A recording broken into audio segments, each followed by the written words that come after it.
Happening today, changes more than 100 years in the making. The D.C. Council will meet today, this afternoon, on a revised criminal code. It could give more defendants a jury trial and inmates a second chance. Jess Arnold has been digging into this for days. The mayor spoke on the criminal code at the mayor council breakfast that I sat in on just over 24 hours ago. She raised a couple outstanding concerns with some of the changes, but Councilmember Charles Allen, who heads the Judiciary and Public Safety Committee, continued to emphasize that stakeholders from all sides sat in on the commission to reform a code that hasn't been updated since 1901.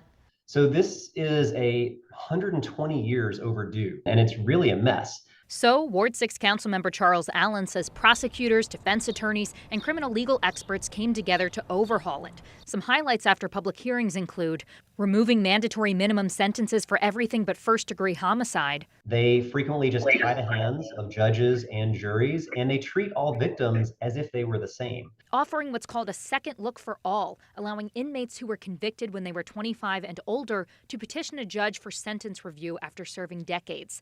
Now, the law allows people who were convicted when they were younger than 25 to do that after serving 15 years. Remember, in D.C., unlike every other state in our country, we don't have our own parole system. We don't have a governor that can provide clemency. So this is kind of our answer to that. And guaranteeing people charged with misdemeanors facing jail time the right to a jury trial. Now that's not the case, and Allen says they're some of the most common offenses.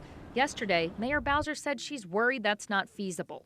While I don't have a particular issue with having trials, I do have an issue with making sure we have the judges and capacity to deal with trials. Because if we don't, even in 4 years or 3 years when this goes into effect, that just gums up the whole system. Councilmember Allen said that's why that change would be phased in over time.